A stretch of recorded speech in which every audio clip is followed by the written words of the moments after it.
Hello, everyone. Bonjour à toutes et à tous. Last week's modeling update showed that while a resurgence in cases could still occur with the easing of public health measures, the predicted trajectory for hospital admissions is expected to be lower for COVID-19. In the week since the modeling update, epidemiological indicators of COVID-19 disease activity have continued to improve across most jurisdictions. Nationally, weekly case counts are down by 26%, and the number of people with COVID-19 in hospitals and ICUs have declined by over 20% compared to last week. Nevertheless, as the SARS-CoV-2 virus is still circulating widely, some jurisdictions are reporting weekly increases in case counts, and others could see additional bumps in the weeks ahead. As such, Canada continues to closely monitor a range of indicators, including using wastewater surveillance for early detection and monitoring the amount of virus in community samples.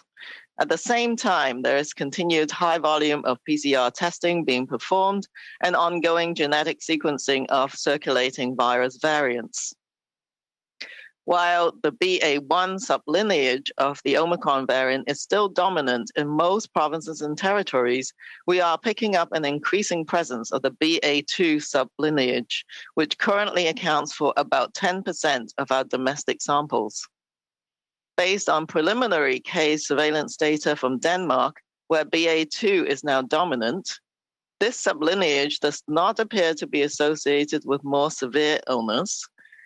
Similarly, data from England, where BA.2 is steadily increasing, shows no indications of a difference in immune escape or vaccine effectiveness compared to Omicron.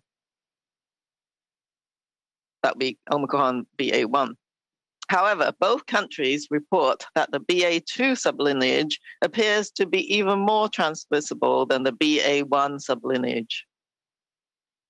As with other variants of concern, the risk of infection and severe outcomes are expected to be highest among the unvaccinated. Knowing that the vaccines are still expected to provide substantial protection against serious illness really underscores the message that people need to get their COVID-19 vaccines up to date. In particular, getting a booster dose if you're eligible, and especially for those aged 50 years of age or older, is very important. The evidence supporting the value of booster doses continues to get stronger. Recent studies indicate that an mRNA COVID-19 vaccine booster dose enhances the overall immune response, which can provide longer-lasting protection and possibly better effectiveness against variants. So, if you or a loved one are eligible for a COVID-19 booster dose, I would urge you to get that very important additional shot of protection. Now is not too late. In fact, the time to do this is right now. As we've said, our best advantage going forward is to maintain a state of readiness. Canada's public health authorities will continue to adapt and share guidance and recommendations to help guide us as and when the situation changes. At the individual level, in addition to keeping COVID-19 vaccinations up to date, readiness can be best achieved by continuing to follow public health advice, which is tailored to local epidemiology and circumstances, to help guide your individual and family risk assessment and decisions on the use of personal protective practices, such as masking. Thank you. Merci. Miigwech. Bonjour à toutes et à tous. La mise à jour sur la modélisation de la semaine dernière indiquait que, bien que l'assouplissement des mesures de santé publique puisse entraîner une recrudescence des cas, le nombre d'admissions à l'hôpital devrait être plus faible. Dans la semaine qui a suivi la mise à jour sur la modélisation, les indicateurs épidémiologiques de l'activité de la COVID-19 ont continué à s'améliorer dans la plupart des administrations. À l'échelle nationale, le nombre hebdomadaire de cas a diminué de 26% et le nombre de personnes atteintes de la COVID-19 dans les hôpitaux et les unités de soins intensifs a diminué de plus de 20% par rapport à la semaine dernière. Néanmoins, comme le virus est toujours largement répandu, certaines administrations enregistrent des augmentations hebdomadaires du nombre de cas et d'autres pourraient connaître de nouvelles hausses dans les semaines à venir. Le Canada continue donc de surveiller étroitement une série d'indicateurs, notamment en recourant à la surveillance des eaux usées à des fins de détection précoce et en suivant la concentration des virus dans les échantillons communautaires. Parallèlement, les tests moléculaires et le séquençage génétique des variants du virus en circulation se poursuivent à un niveau élevé. Bien que le sous-variant BA1 du variant Omicron soit toujours dominant dans la plupart des provinces et territoires, nous observons une présence accrue de sous-variants BA2 qui représentent actuellement environ 10% de nos échantillons nationaux. D'après les données préliminaires relatives à la surveillance des cas au Danemark, où BA2 est maintenant dominant, celui-ci ne semble pas être associé à une maladie plus grave. De même, les données de l'Angleterre, où la présence de BA2 est une augmentation constante, ne montrent aucune indication d'une différence dans l'échappement immunitaire ou l'efficacité du vaccin en comparaison avec Omicron.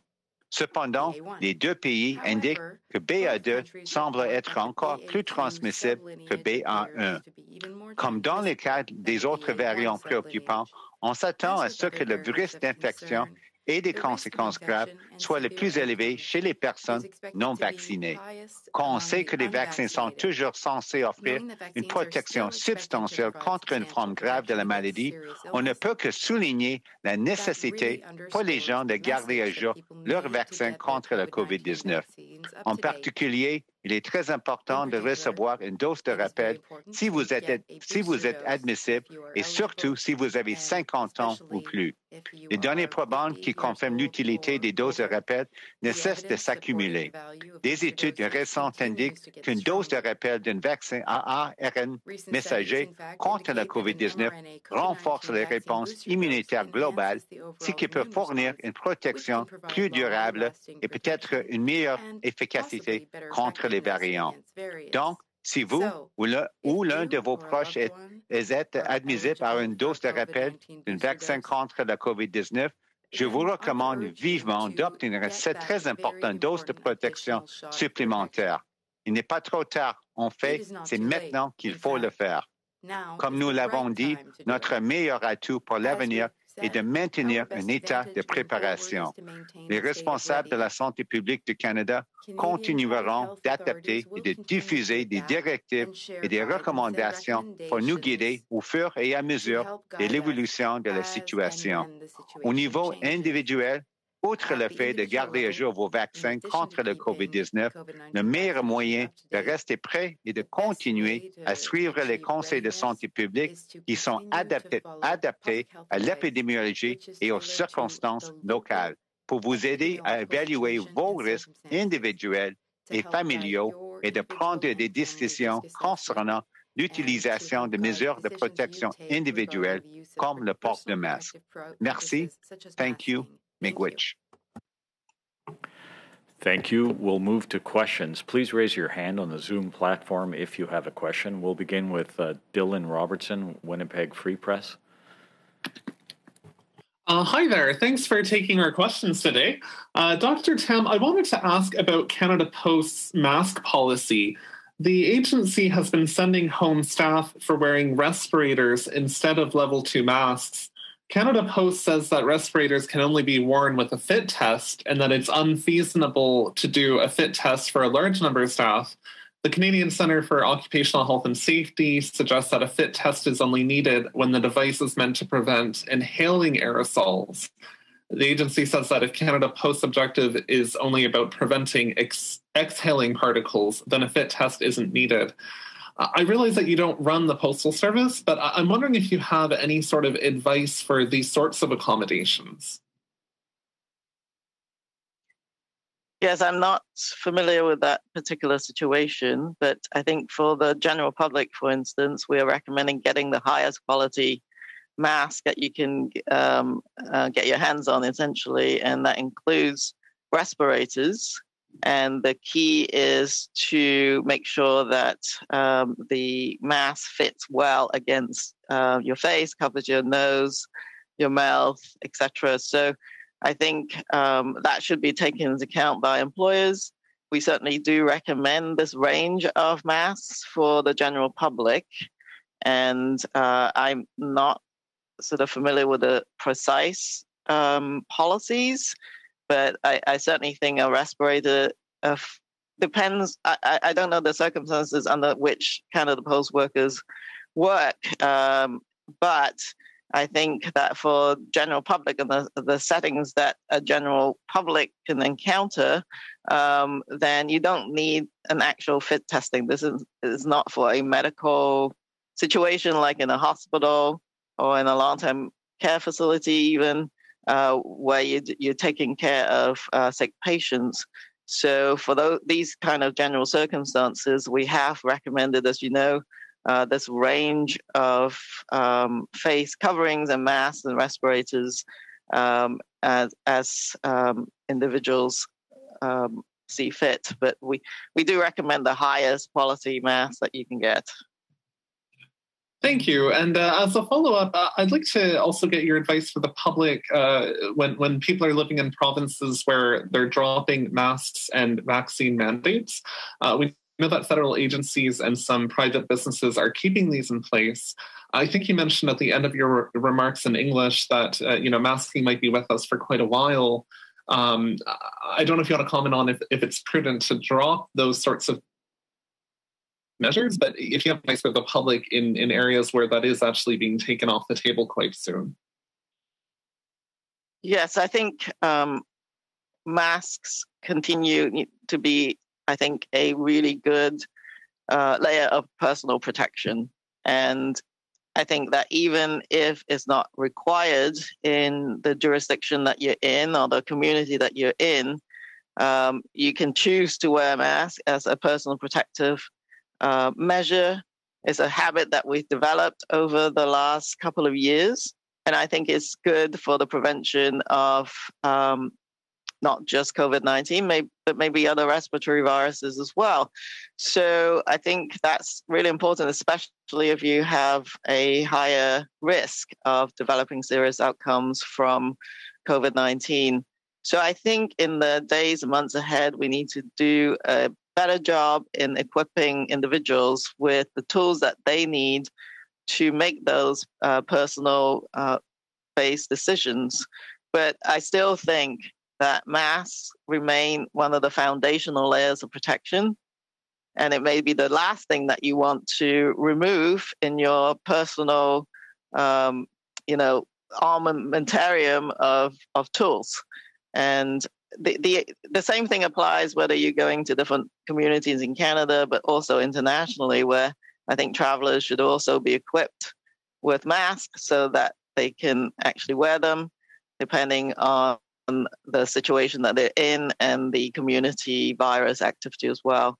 I think that in the months ahead, in adjusting to a new way of managing and responding to COVID-19, you might sort of think of checking your local COVID virus activities, but like going out checking the weather.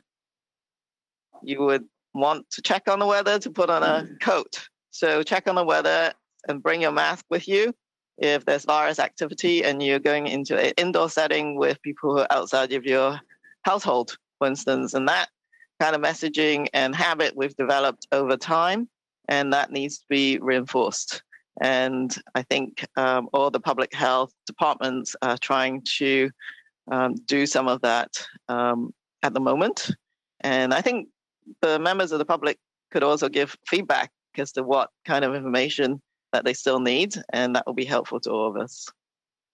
It's Dr. Njoo. The other point maybe I would add to what Dr. Tam has said is that I think there's a distinction to be made between sort of, policy in terms of obligatory use of face masks versus, as Dr. Tam said, a sort of a personal empowered choice, to make in terms of wearing a mask because you're concerned for your own personal protection. It's another layer of protection. That's without doubt been shown by the science and so on. And so the other point is that as we move forward, we also want to make sure that we don't stigmatize and make it difficult for individuals who choose to maybe want to wear a mask for lots of reasons. Maybe you're immunocompromised, or for other reasons you would like to protect yourself, or maybe avoid possibly transmitting it to others in your family who might be also at higher risk. So I think it's all about choice as well, but also making sure that people make those personal choices, that we also support them in making the choice to wear a mask.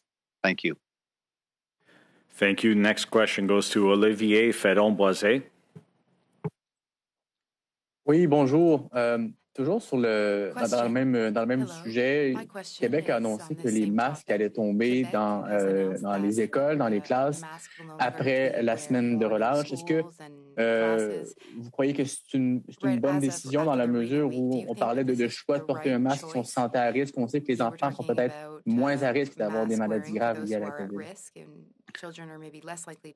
Merci pour la question. Oui, moi, je pense que c'est pas pour moi pour prononcer sur la politique au Québec, mais je pense que c'est important de faire les distinctions, les différences entre une politique pour le port de masque obligatoire dans certains contextes ici dans les écoles, mais aussi je pense que le Québec considère aussi peut-être qu'est-ce qu'on va faire dans les autres endroits publics. Ça, c'est quelque chose à suivre.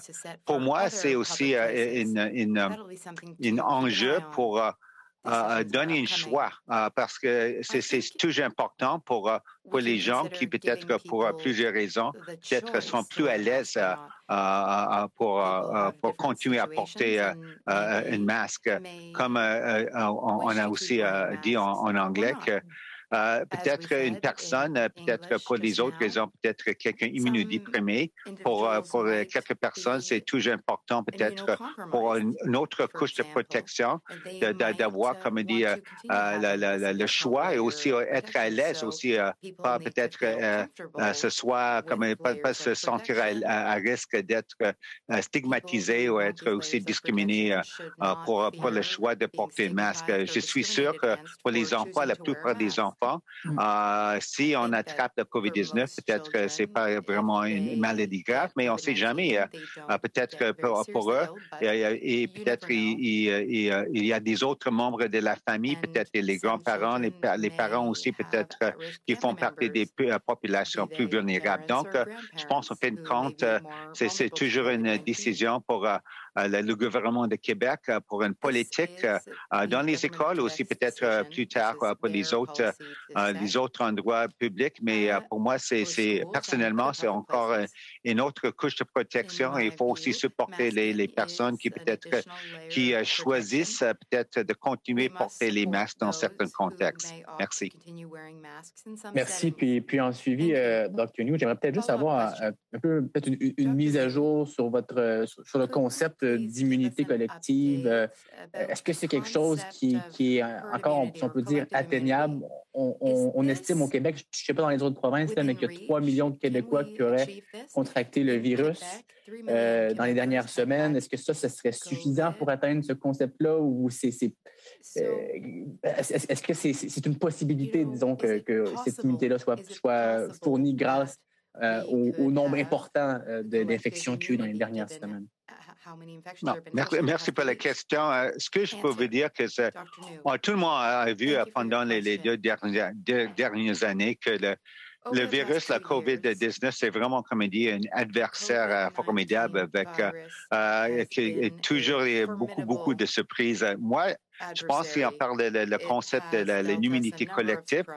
C'est difficile à atteindre parce que même maintenant, avec peut-être le variant Omicron et aussi avec les autres variants, on voit que si on a été infecté, c'est sûr, on a une certaine période d'immunité, de protection contre ce variant, mais est-ce que c'est une immunité durable pendant combien de mois?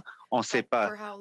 On sait même avec les vaccins, ça donne une bonne protection contre peut-être l'infection ou au moins les maladies graves pour un bout de temps, mais c'est pas pour toujours. Donc, je pense que même avec peut-être une bonne proportion, comme vous avez dit au Québec, de la population qui a été peut-être infectée avec le variant Omicron, la protection peut-être dure pour une certaine période de temps, mais c'est pas nécessairement suffisant pour vraiment avoir, comme il dit, une immunité collective pour toujours contre la COVID-19. C'est toujours quelque chose, il faut suivre les données probantes d'épidémiologie, aussi l'efficacité des vaccins pour peut-être continuer à regarder c'est quoi la protection à l'échelle de la population et ajuster nos mesures aussi peut-être c'est quoi peut-être même le calendrier des vaccins. On parle maintenant d'une dose de rappel,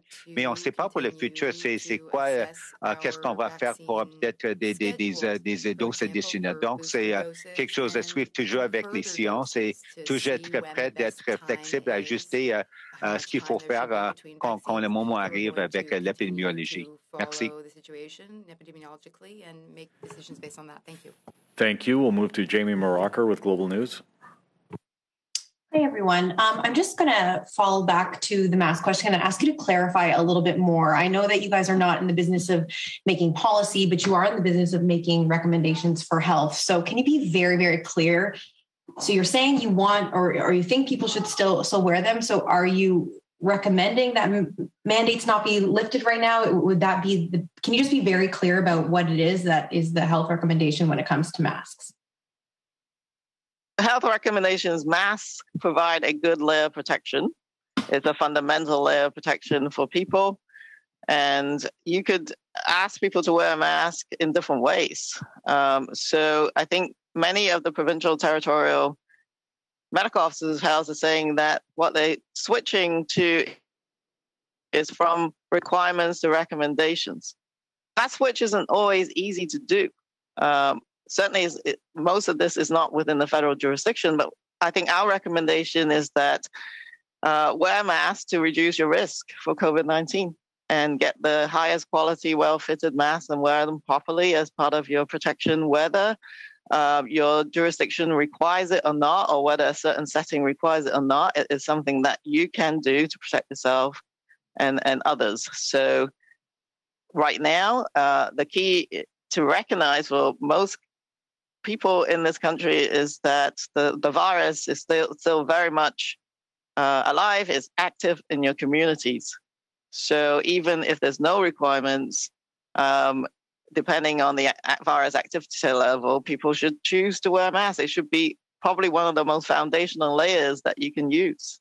But I think the switch from requirement to recommendations is simply a very difficult one. And it is difficult for businesses and other organizations to transition as well, because it's actually quite simpler almost if public health or other policies are in place that just makes the messaging and the requirements simpler. But we've got to begin to move beyond requirements and adapt our personal habits as well to prevent virus infections.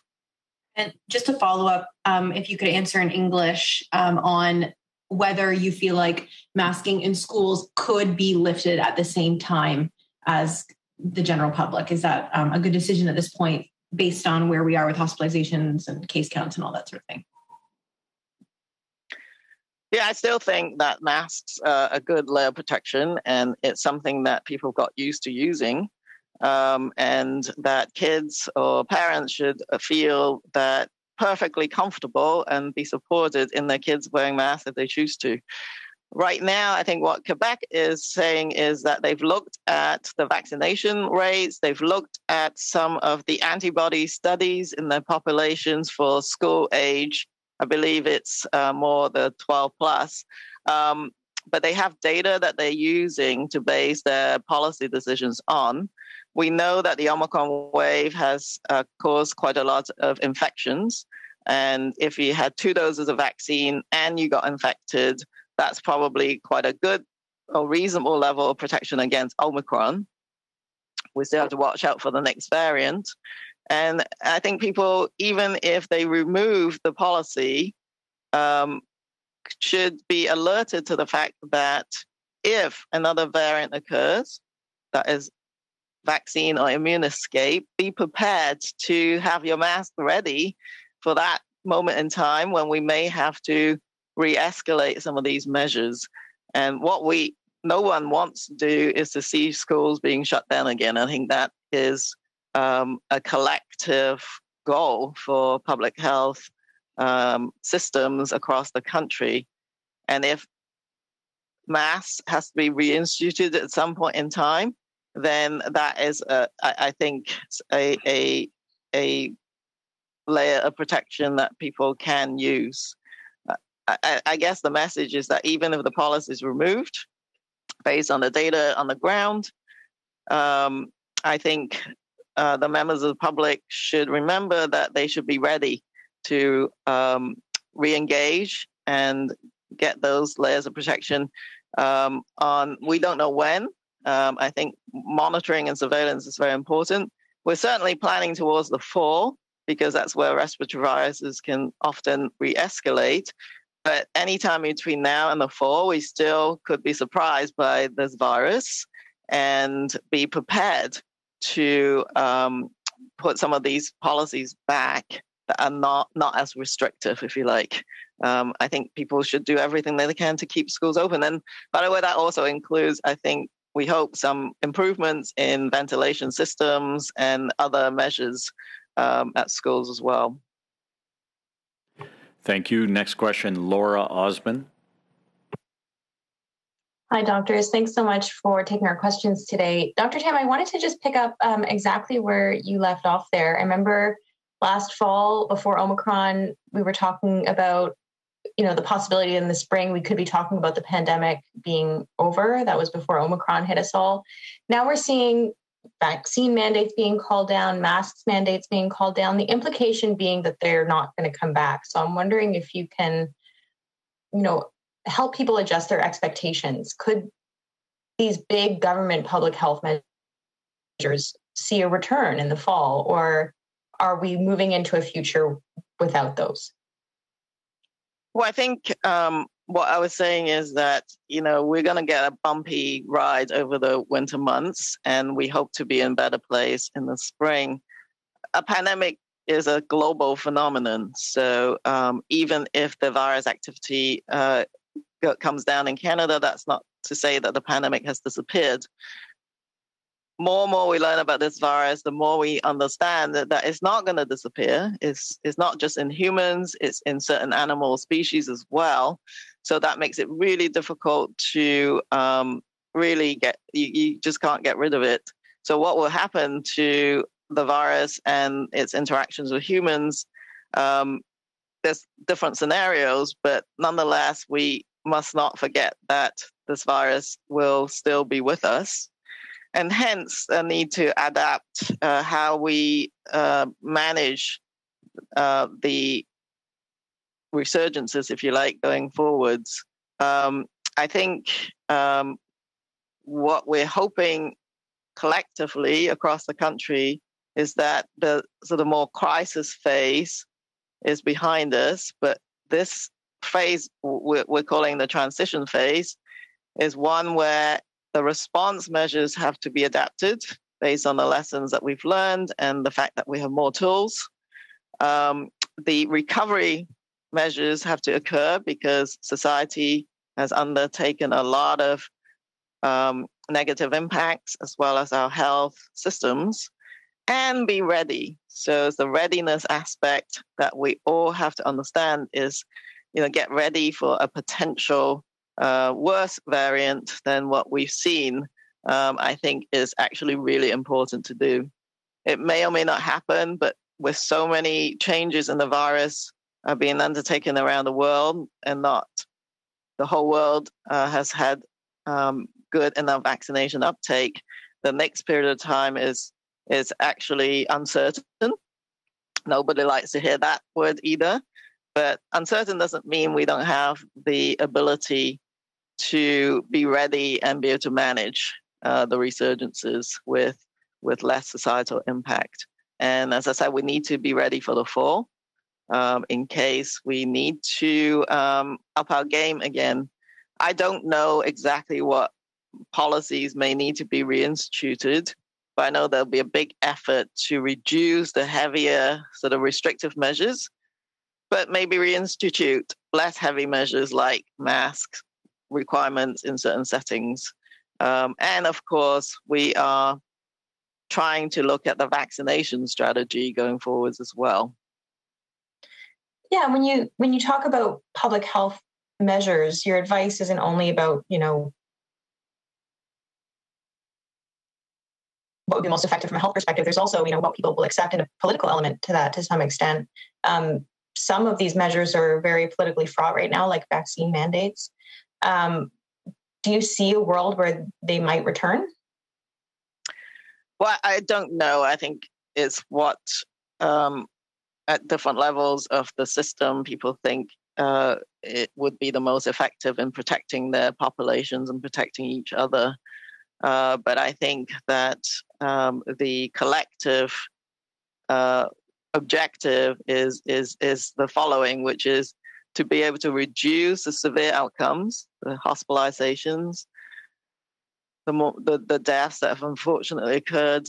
We want to prevent those. We want to protect those at the highest risk of severe outcomes, but also those at the higher risk of the severe impact of the pandemic and the measures, and being able to balance that with minimizing impacts on society. And with that in mind, they are difficult balances. I think we're at a better situation now than we were before, and be able to achieve that. And with that comes, I think, less perhaps a need for some of these more restrictive measures. But, I don't think we should be able to discount them entirely. But as I said, the collective objective is to move from requirements to recommendations. But if a variant occurs and people are impacted severely, then I'm sure all of these policies will again be re-examined. Thank you. Next question, Vic Adopia, CBC. Thanks, doctors, for taking my question. I would just want to change gears a bit. You know that Astra-Zeneca's new pre-exposure COVID therapy has been approved by Health Canada. How do you see that being used in this pandemic, or in this stage of the pandemic? Now, I'm sure the last comment is correct. I know that what was announced was a advance purchase agreement to obtain some doses when the regulatory authority, that's Health Canada, authorizes its use. So that's just something that should be verified, and I can't comment on the regulatory timelines. But what this additional antibody preventive measure is designed to do is mostly for people who don't develop a good immune response to either the vaccines or even infection with the virus. They can't mount a good antibody response to those under those circumstances. It is another option to provide the antibody as what we call passive prevention. And I think that the idea is that it is could be helpful to people who are immunocompromised or with underlying risk factors, particularly if you are not able to be vaccinated. But we expect also guidance to be developed on the use of this new tool as the regulatory authorizations progress. I don't know if Dr. Njoo, you have anything further to add? Not much more to add, Dr. Tam, other than to say that it is a potentially new tool that could also be used in a certain context, as you indicated. And I would put it that, certainly when we talk about monoclonal antibodies, that there might be a bit of confusion. The ones that are currently in use now are more, quote, on the treatment side. So for those individuals who actually do get the infection and end up maybe with a more serious illness, certainly they've been used to good effect in sort of the hospital and healthcare setting. This new product if it does get approved by Health Canada, I think it's more, we say, on the prophylactic side in terms of trying to prevent individuals who, for whatever reason, may not benefit from vaccination and so on, so that they are protected against infection and then obviously more serious consequences. Thanks. And my apologies for that assumption about its approval. The other question is, should this or would this be available to someone who has turned down being vaccinated if they're, logically at higher risk of getting infected with COVID-19 and having more serious outcomes? Yeah, as I said, there would be guidance at some point provided, but just as with some of the treatment measures, it should be based on data on who's at the highest risk. And so I think, that's the bottom line. And it doesn't necessarily matter whether someone has been vaccinated or not. If they can't mount a response or for whatever reason is not vaccinated, then it is an option for people. But, its use is a lot more complicated. Even if it's longer lasting, it's also not going to be, long term. One wouldn't suspect, as we've seen these kind of preventive antibodies being used in the past. They're only for a certain period of time as well. And vaccines still remain the most effective population-based measure for preventing this virus impact. I see no further show of hands on the Zoom, so thank you. That